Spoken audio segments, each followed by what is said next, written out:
So it's May 5th, 2022. Alongside of the workshop here, the southern part of the workshop near the central garden, we have comfrey, and we have it all throughout the food forest. But what I thought I'd do today is come out and gather up some of the comfrey here. It'll keep coming because I won't get all of the roots out. But these are Bach 14 comfrey. So what I can do is come in and dig up some of these, chop off some of the root because the rest of the root will keep coming back. And we actually love the comfrey. The wildlife love it. All of the beneficial insects love the comfrey as well. And as you break off pieces of it, the remaining pieces that are left in the ground will continue to shoot up more of the comfrey themselves.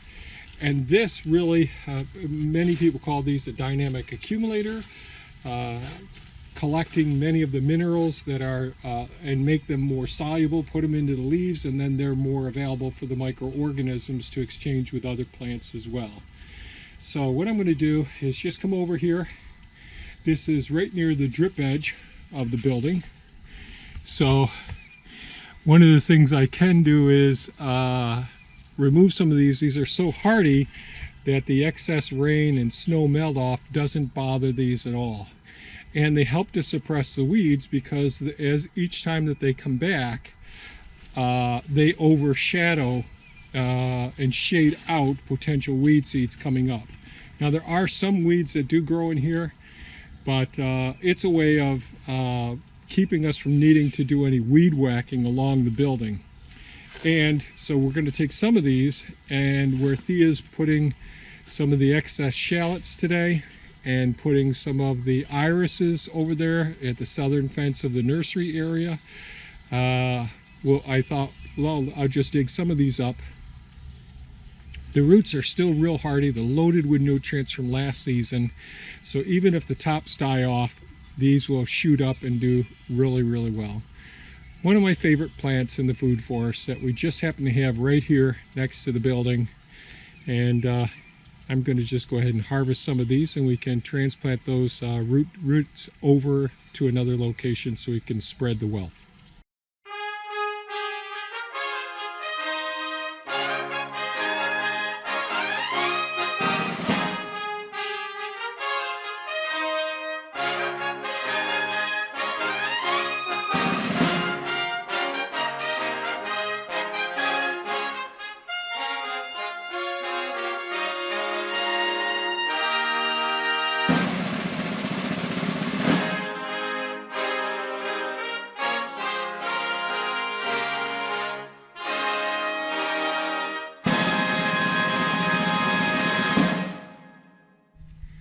Okay, I just got done digging up as much of the comfrey as I wanted to. I could put some more mulch along the edge here, and I probably will, but this is what it looks like after digging the area up. Hopefully this is showing up.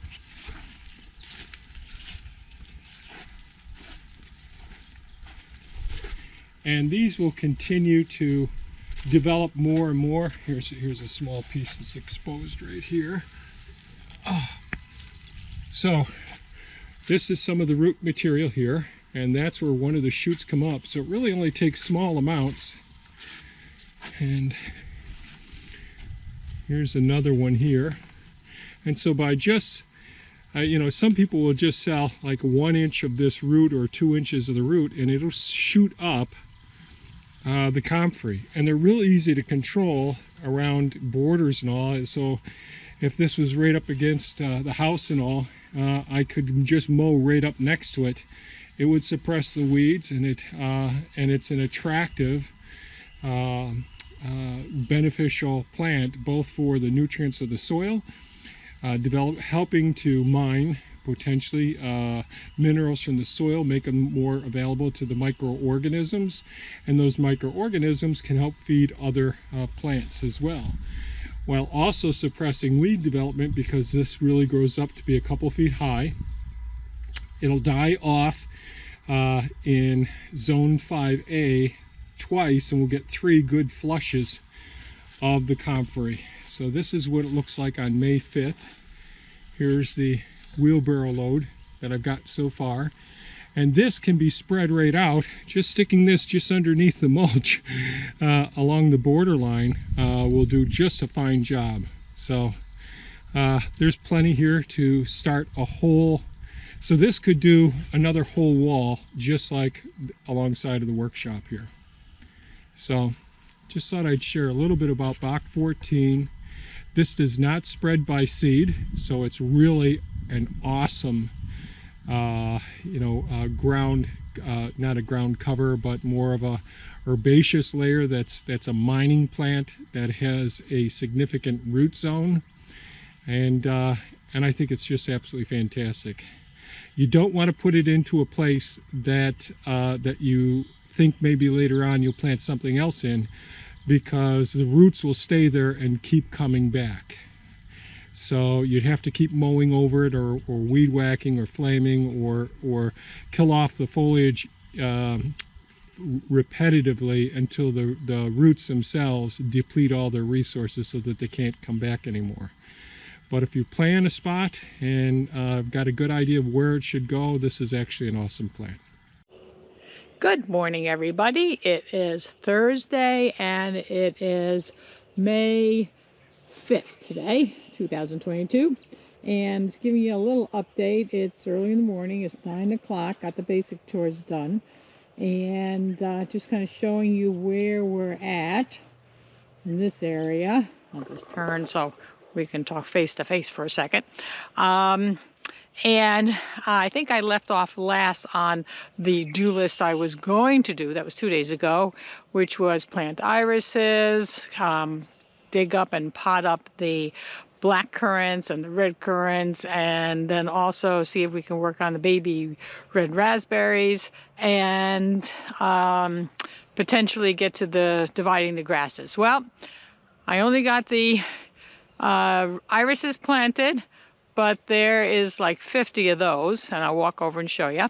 And then I got all the black currants are potted up and put in the open greenhouse. So that's all done. So today we're going to do the red currants and see if we can get over and start those raspberries. Kevin had an idea of planting some comfrey that we had excess amount alongside the workshop area, and putting it over with the irises. So he dug some up for me.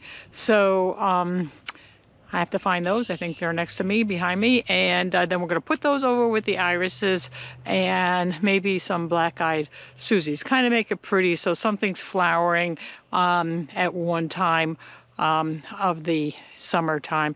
And there's always something coming up. So let's do this. Let's pan over. And, oh, I know what I want to show you.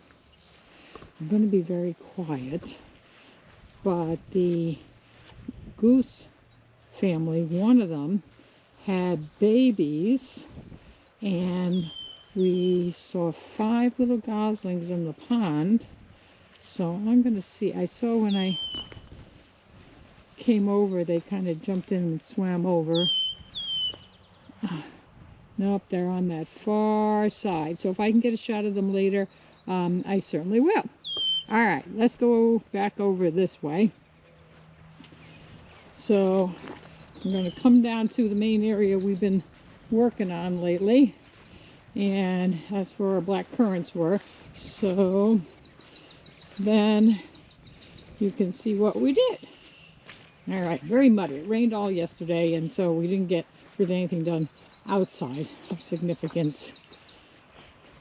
So this is the spot that had the black currants in there, and there were 68 of them that I potted. These are some leftover pots, and then these are the red currants I'm doing today. I'm putting them in those pots. I'll bring over in the cart these pussy willows and curly willows. too. So trying to clean up this area and get everything in one spot to water, and that's in that open big greenhouse. And here are all the row of the irises, and I know they look funny because the tops are cut off. However, we do that because they kind of get shocky when you transplant them, and if they have less to transpire and shorter leaves, they seem to do well. We probably will not get any blooms this year because we stress them out, but next year we should do well and have a lot. So in this same area here is where the comfrey's going and the black-eyed Susies. So it will flower all the time. And these have some, I believe they are elderberry plants, and I think there's an oak here and a maple, and this is actually a kiwi that Kevin had buried up over the winter so it would survive, and he unburied the stalks and all, so we're just waiting for it to start to bud out. So that's always cool because that comes back every year.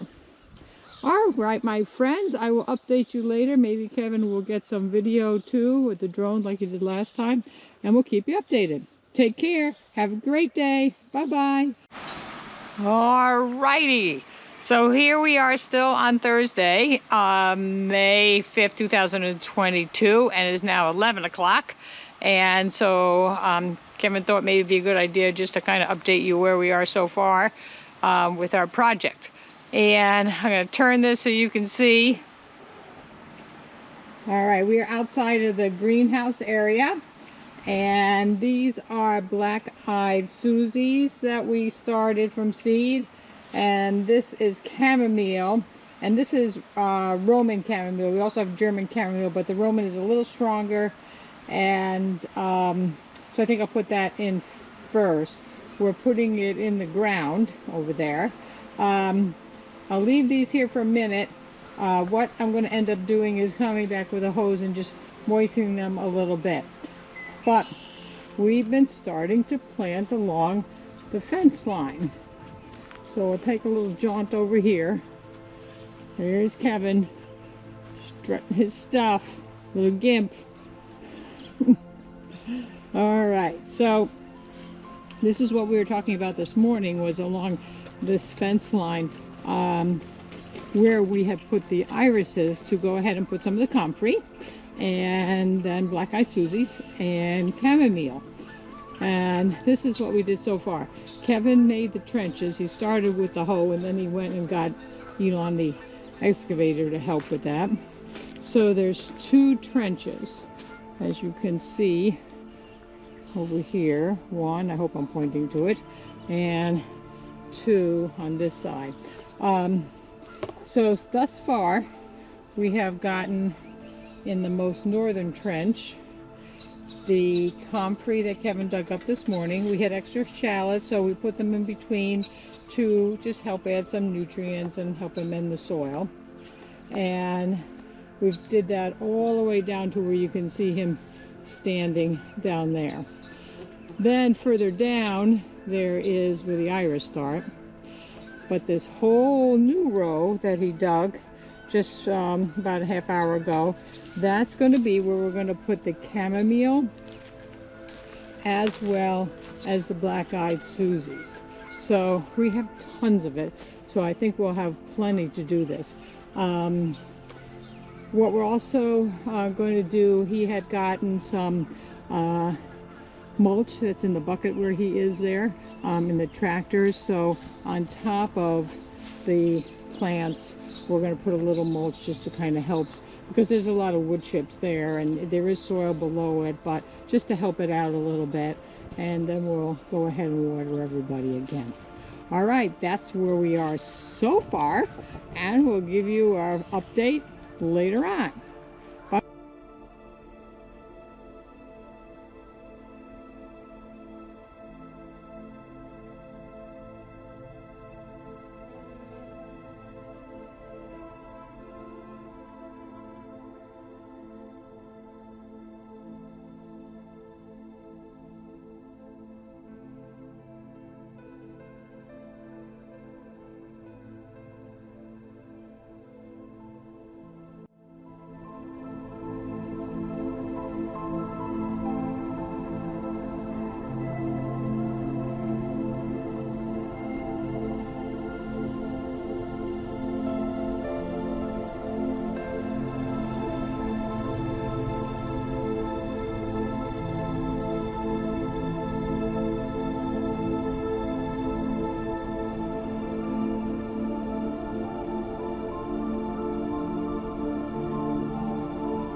nice out here, isn't it?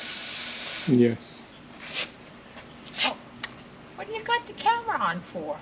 You know how shy I am. Yeah, you're real shy, hon. So I'm wearing them because they're so dry from the top, and then I'm Yeah. gonna put them in the bottom, like so they can soak more overnight before I put them out in the morning time. Sounds good. Well, it's getting so late. It's probably okay to leave them out here tonight. I don't know. I'm not sure. Well, I'll bring them in just because I'll Yeah. be here a while. Okay, I'm going to take your camera in. We're having fun. Okay, hon.